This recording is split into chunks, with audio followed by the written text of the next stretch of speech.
ओम शांति, ओम शांति, ओम शांति। 23/9/2021 प्रातः मुरली।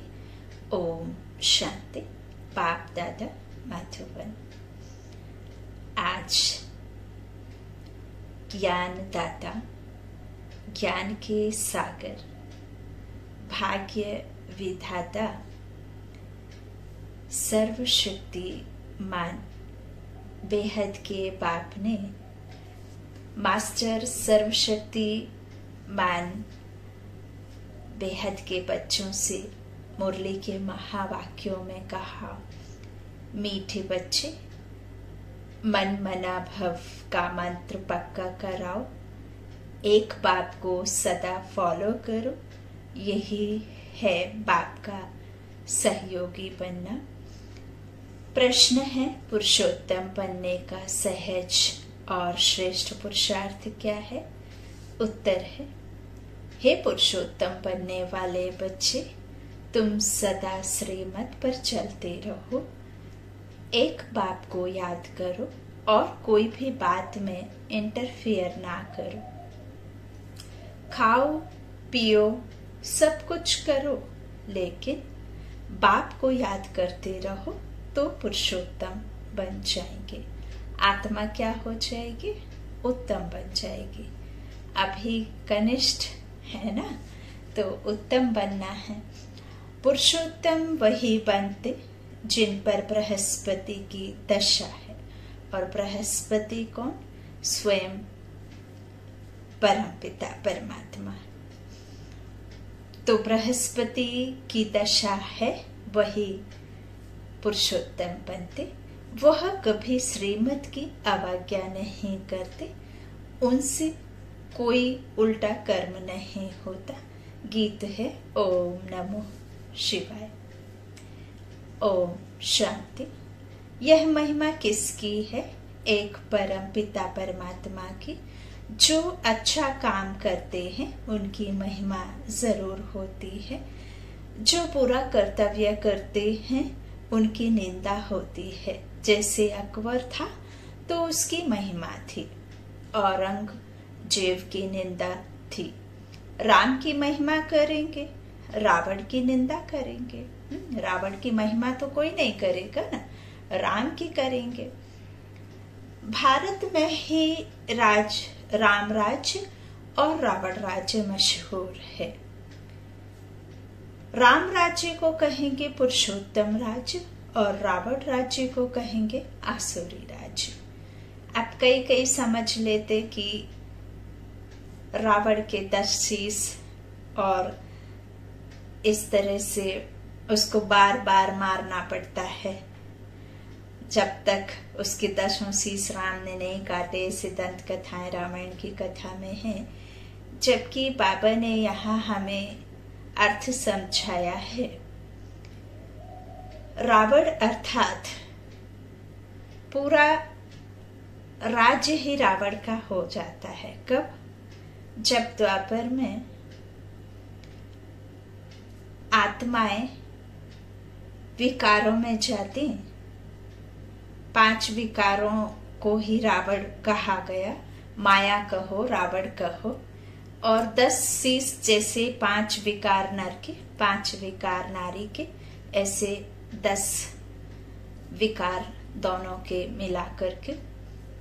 और रावण राज्य में कोई भी राम राज्य का आत्मा नहीं रहती, कोई भी सतो प्रधान नहीं रहता, और राम राज्य में कोई भी तमो प्रधान आत्मा नहीं रहती।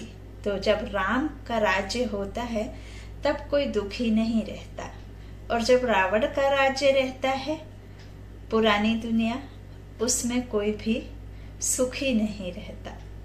तो इस तरह बाबा ने प्रैक्टिकल में हम बच्चों को बताया कि जब आत्मा गोरी होती है, अर्थात 16 कला संपूर्ण निर्विकारी होती है, तब हम खुद को आत्मा निश्चय कर इस संसार में कर्म करते हैं तो कर्म अकर्म बनता है, और हमें सुख मिलता है। और जब हम हमारे कर्म विकर्म बनते हैं, अर्थात रावण राज्य में जब हम भक्ति काल जब हमारा शुरू होता है, क्योंकि भक्ति हम कब करते हैं, जब हम रावण राज्य में अर्थात दुखी होते हैं तो उस ईश्वर को पुकारते हैं।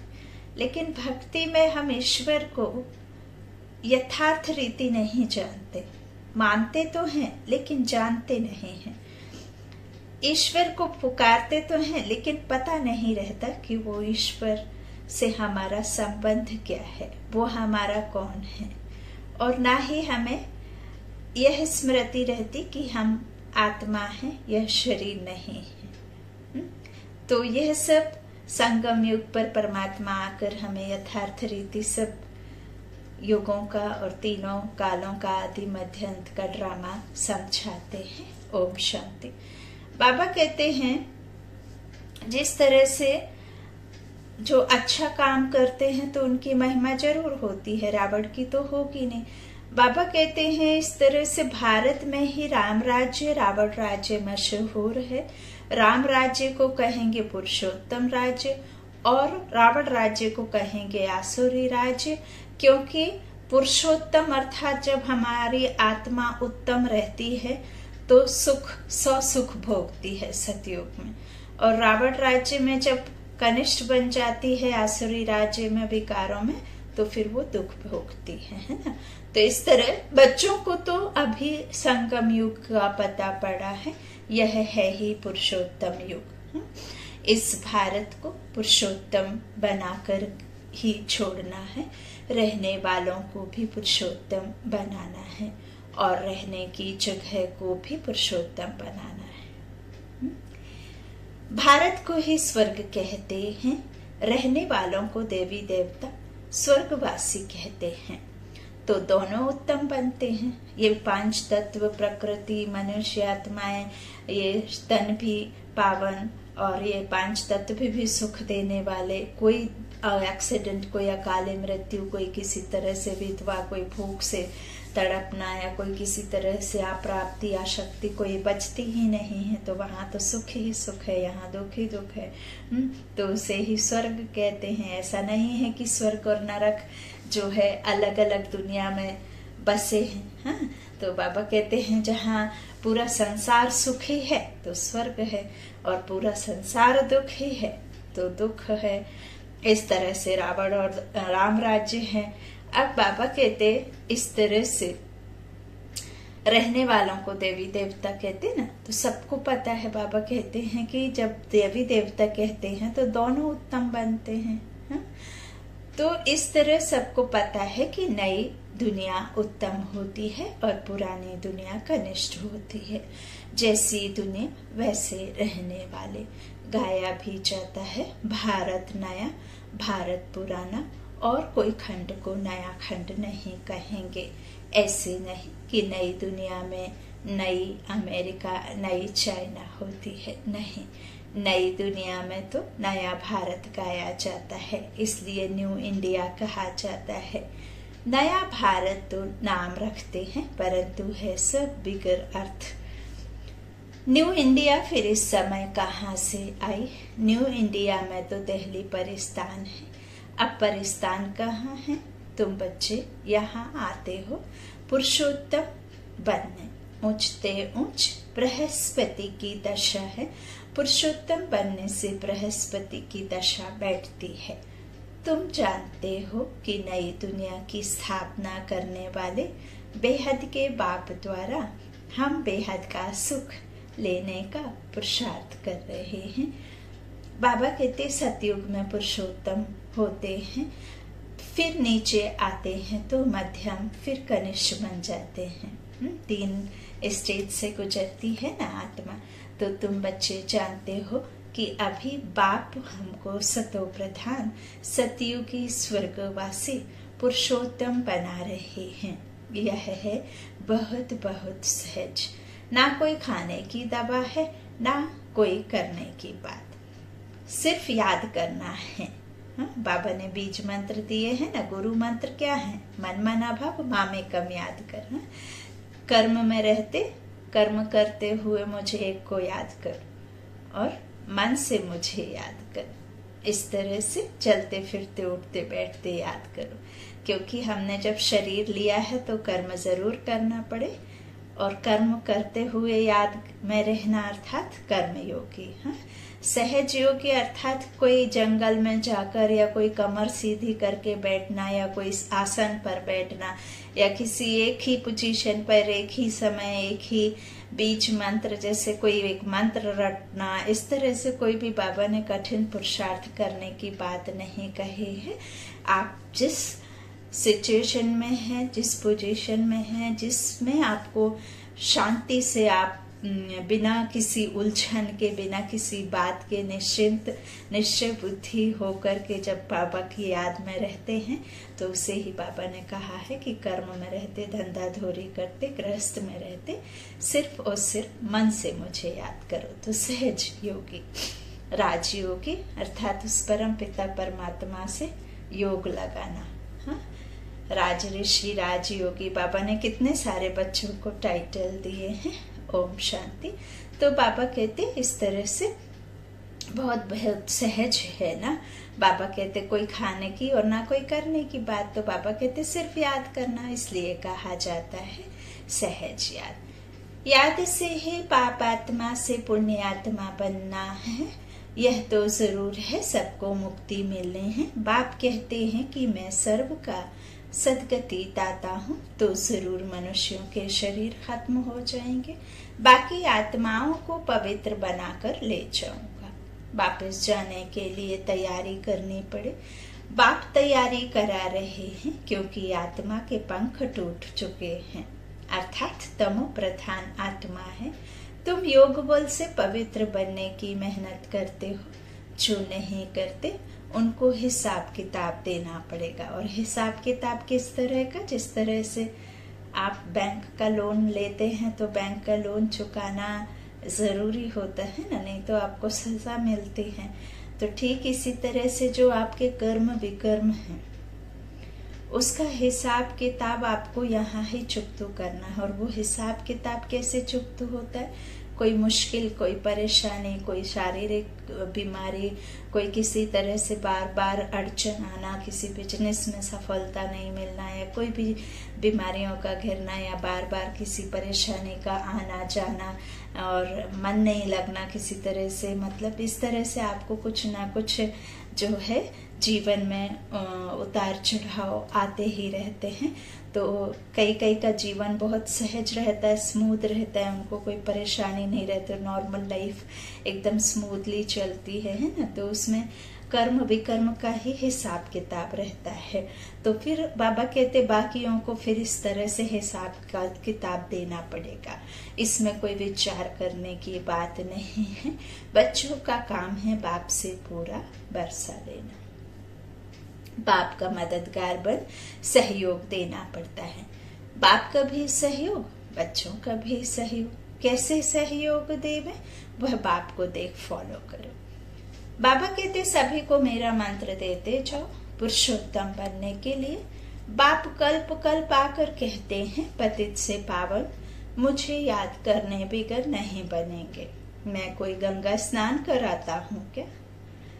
सिर्फ महामंत्र याद करना है, मन मना भव। अब मन मना भव और मामेकम याद करने का ये जो 2 मंत्र हैं, उससे क्या होगा?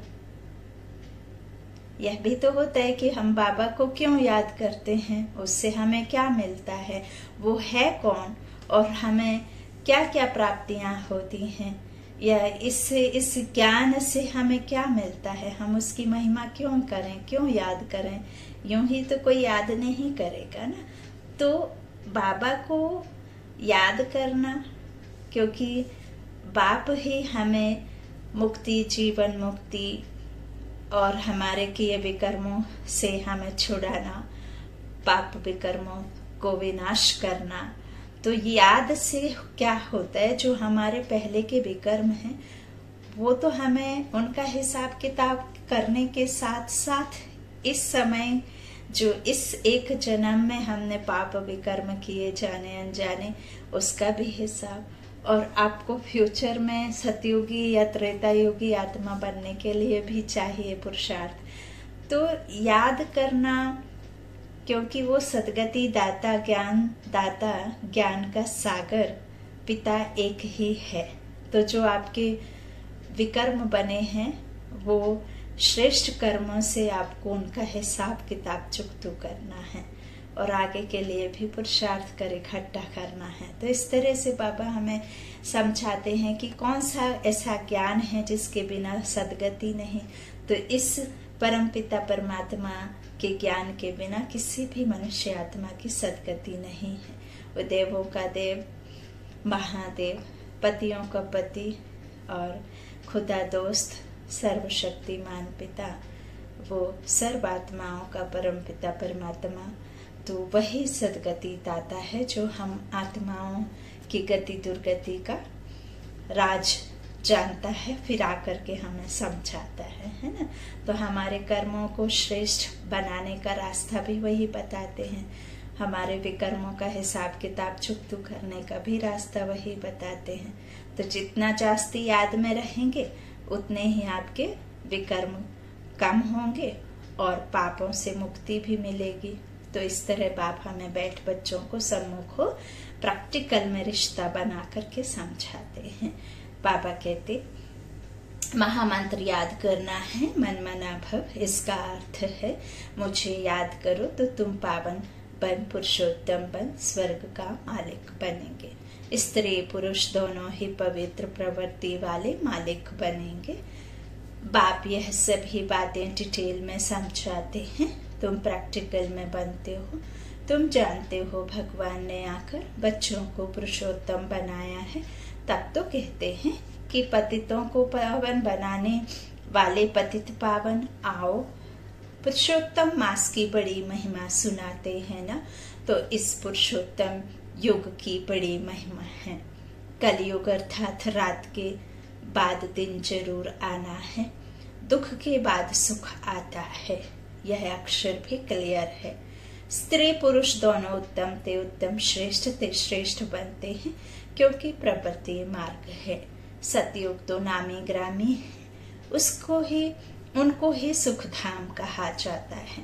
फिर जब द्वापर युग आता है तब मनुष्य संन्यास धारण कर उत्तम बनते हैं, इसलिए पतित मनुष्य जाकर उन्हों को माथा टेकते हैं। यह सब बातें बुद्धि से समझने की हैं। पवित्र के आगे अपवित्र माथा टेकते हैं, यह तो कॉमन बात है। बाबा कहते पतित पावन बाप को ना जानने के कारण पतित पावनी गंगा को पावन समझ जाकर माथा टेकते हैं। गंगा और सागर का भी मेला लगता है। तुम बच्चों को बाप बहुत क्लियर कर समझाते हैं, फिर भी बाप कहते हैं कोटों में कोई में भी कोई समझते हैं। बाबा ने कहा इतने विश्व में कितनी मनुष्य आत्माएं हैं, कितने मनुष्य हैं जिन्होंने इस तन को धारण किया है। करोड़ों आत्माएं हैं, लेकिन वो करोड़ के करोड़ हैं तो परमपिता परमात्मा की संतान, एक बाप की हम सर्व आत्माएं संतान हैं।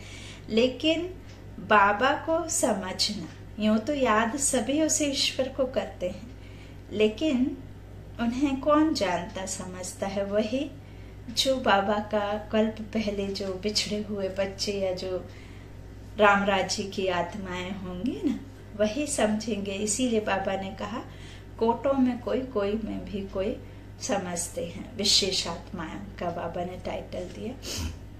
बाबा कहते उसमें भी आश्चर्यवत सुनंती, कथंती, फारकती, देवंती और भागंती, है ना। सुनते हैं और आश्चर्य से सुनते हैं और फिर भाग भी जाते हैं।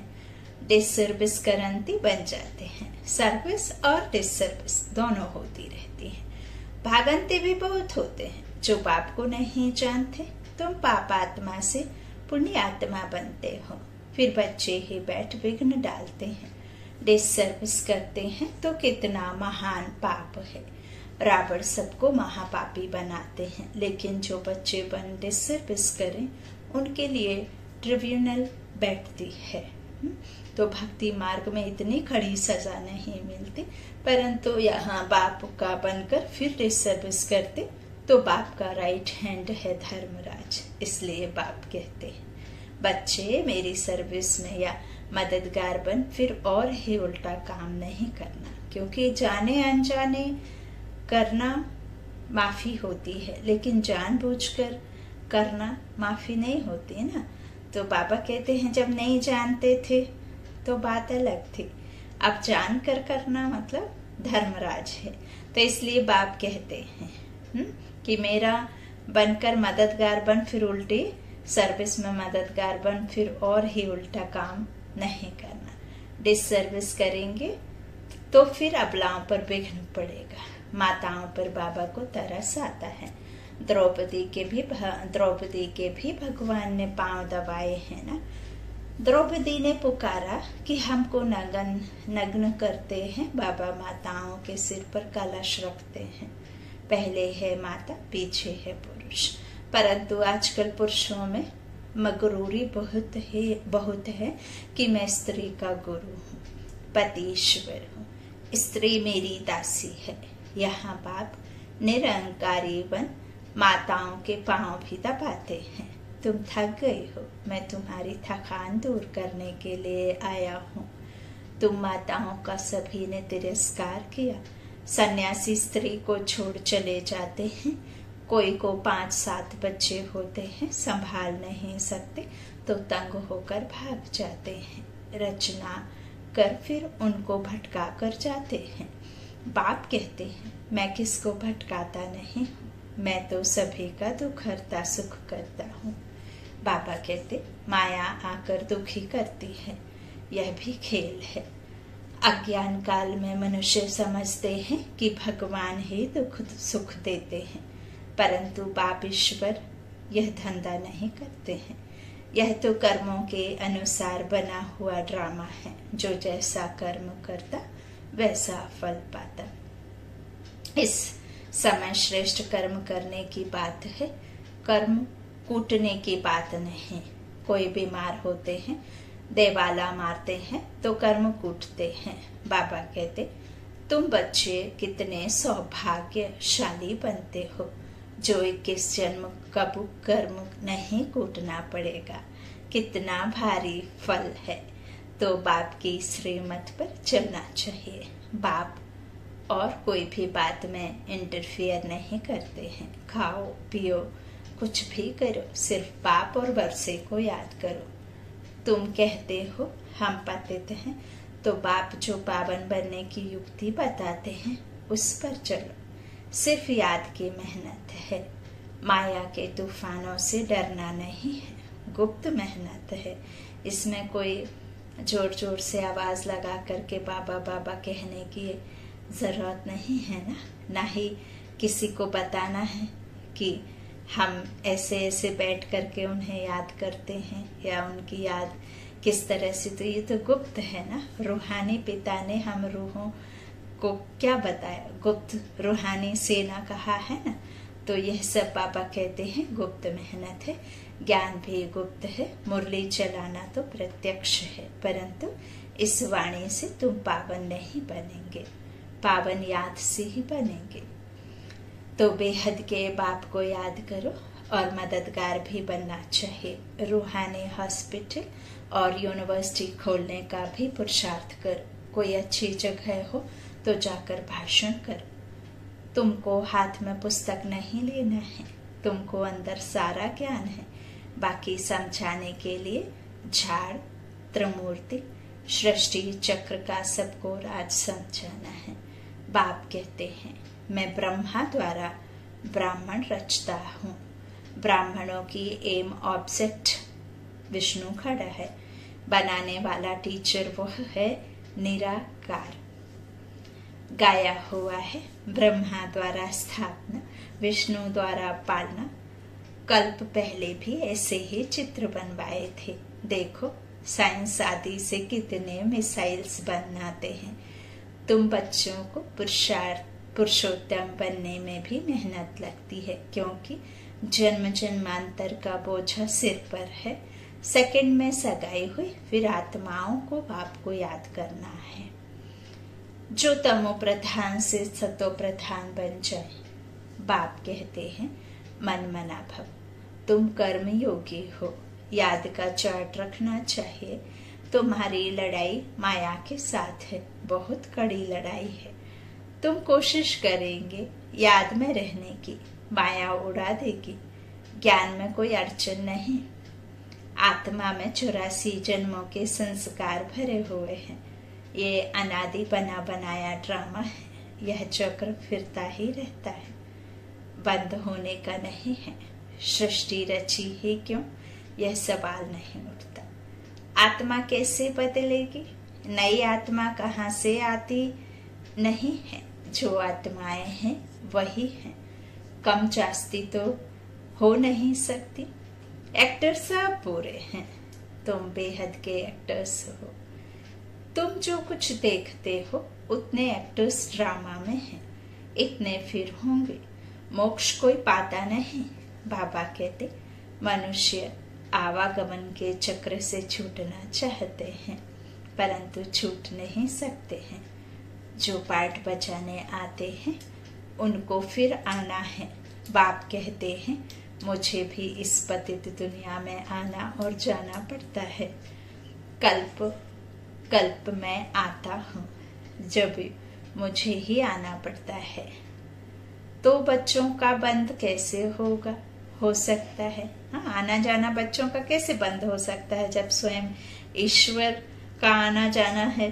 तो बाबा कहते इस तरह तुम 84 बार शरीर में आते हो, मैं एक ही बार आता हूँ। मेरा आना जाना बड़ा वंडरफुल है। तब गाते हैं तुम्हारी गत मत तुम ही जानो, हाँ, और न जाने कोई। तो सदगति करने के लिए जो मत है वह तुम ही जानो और ना जाने कोई, वह गाते हैं। तुम प्रैक्टिकल में हो। मूल बात है याद की, फिर अंधों की लाठी बनना है। ये है पुरुषोत्तम युग। बाबा कहते यह 5000 वर्ष के बाद आता है। पुरुषोत्तम मास 3 वर्ष के बाद आता है। बाबा कहते वह सब है भक्ति मार्ग। उनके जंत्र मंत्र की ढेर पुस्तकें हैं, वहां तो वह बात नहीं है। भक्ति ना करने वालों को इरिलीजियस कहते हैं, तो उन्हों को राजी करने के लिए निमित्त कुछ करना भी पड़ता है। बाबा कहते बाप समझाते हैं मीठे बच्चे, कभी डिसर्विस करने का पुरुषार्थ नहीं करना। कोई ट्रैटर बन जाते हैं तो उनको कहेंगे अजामिल। अजामिल सूरदास आदि की कितनी कथाएं हैं। यह सब है भक्ति मार्ग। बाबा कहते उनसे भी जास्ती पाप आत्मा वह है जो यहाँ आकर मेरा बनकर मुझे फारगती दे देते हैं, मेरी निंदा कराते हैं।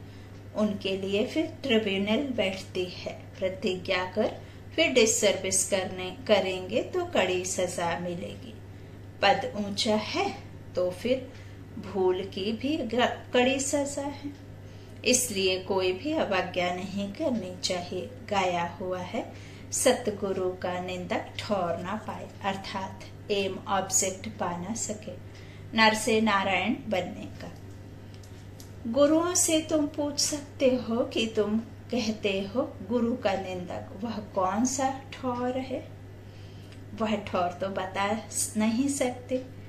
बाप की पाग उन्होंने अपने ऊपर रख दी है। टीचर कहते हैं अगर पूरा पढ़ेंगे नहीं तो पद भी ऊंचा नहीं पाएंगे। पावन सो देवी देवता बनना है, यहाँ कोई पावन होते नहीं। सभी बाबा कहते अभी सभी सबको पावन बनना है ना। अभी कोई भी नहीं है ना पावन, तो बाबा कहते हैं अभी सबको पावन बनना है। राज्य भाग्य 21 जन्मों के लिए मिलता है, तो यह सिर्फ अंतिम जन्म पावन बनना है। कितनी बड़ी प्राप्ति है। प्राप्ति ना होती तो ऐसा पुरुषार्थ करते क्या? परंतु माया ऐसी है जो उच्च प्राप्ति में भी विघ्न डालती है। और गिरा देती है। अहो मम माया अच्छा। बाप दादा का याद प्यार। मीठे मीठे सिक्की लाधे बच्चों प्रति माता पिता बाप दादा का याद प्यार और गुड मॉर्निंग। रूहानी बाप की रूहानी बच्चों को नमस्ते। हम रूहानी बच्चों के रूहानी माता पिता बाप दादा को याद प्यार और गुड मॉर्निंग। शुक्रिया बाबा, मीठे बाबा, प्यारे बाबा, सबका साथी सबका सहारा। धारणा के लिए मुख्य सार बाबा ने कहा, पहला कोई भी डिसर्विस का कार्य नहीं करना है। कोई ऐसा भी कर्म ना हो जिससे बाप की निंदा हो। अवाज्ञाओं से बचना है, पुरुषोत्तम बनना है। दूसरा, माया के तूफानों से डरना नहीं, पावन बनने के लिए याद में रहने का प्रसाद करना है। आज का वरदान है, विस्तार को सार में समाकर अपनी श्रेष्ठ स्थिति बनाने वाले बाप समान लाइट माइट हाउस भव। बाप समान लाइट माइट हाउस बनने के लिए कोई भी बात देखते व सुनते हो तो उसे उसके सार को जानकर 1 सेकंड में समा देने व परिवर्तन करने का अभ्यास करो। क्यों, क्या के विस्तार में नहीं जाओ, क्योंकि किसी भी बात के विस्तार में जाने से समय और शक्तियां व्यर्थ जाती हैं। तो विस्तार को समाकर सार में स्थित होने का अभ्यास करो। इसमें अन्य आत्माओं को भी 1 सेकंड में सारे ज्ञान का सार अनुभव करा सकेंगे। आज का स्लोगन है, अपनी वृत्ति को पावरफुल बनाओ तो सेवा में वृद्धि स्वतः होगी। स्लोगन है, अपनी वृत्ति को पावरफुल बनाओ तो सेवा में वृद्धि स्वतः होगी। ओम शांति, ओम शांति, ओम शांति।